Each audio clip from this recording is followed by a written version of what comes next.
Баршаңызға қайырлы күн. Бүгін біз осындай дәмі өте ерекше бір жасағаннан шығатын ореховый пирог дайындайтын боламыз. Менің видеомды соңына дейін көріп, ұнаса лайк басып, комментарий қалдыруды ұмытпаңыз.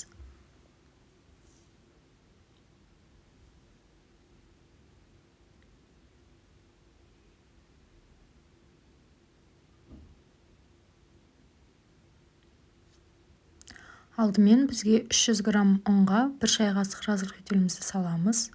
Және бөлме температурасындағы 120 грамм сливочный майымызды қосып, осылай крошки дайындап аламыз.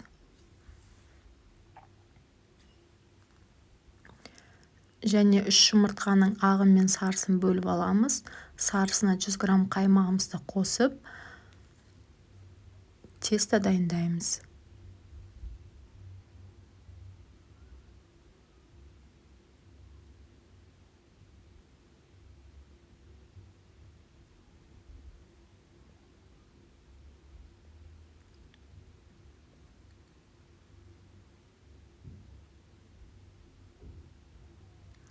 Міне біздің қамырымыз дайын. Енді начинкасына белок, 150 грамм қантты шетінен салып отырамыз. Ыдыстарымыз құрғақ болу керек, сол кезде әдемі болып көпіреді.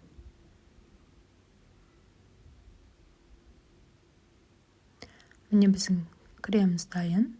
Енді осыған 300 грамм блендерден езілген грех орех жаңғағын қосамыз.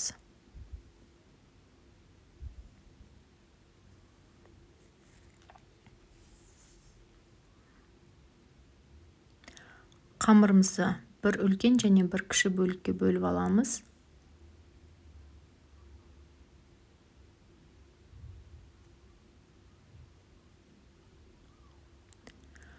Қатты қалың емес, қатты жұқа емес, бір келкі қылып жайып.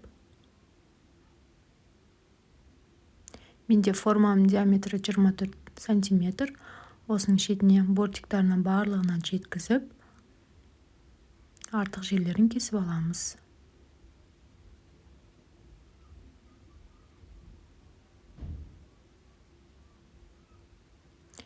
Және начинкамызды салып, бір келкі етіп жағып шығамыз.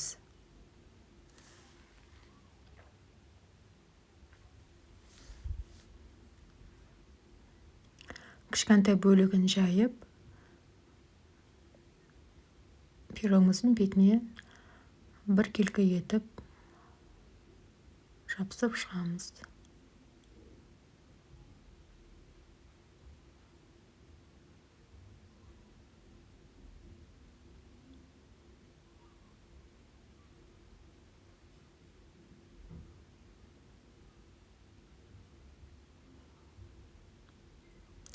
Бетіне жұмыртқамен жағып, алып қалған орехымызды себеміз.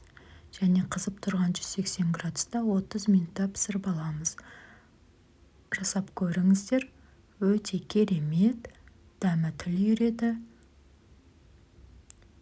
Видеом ұнаса лайк басып, комментарий қалдыруды ұмытпаңыз.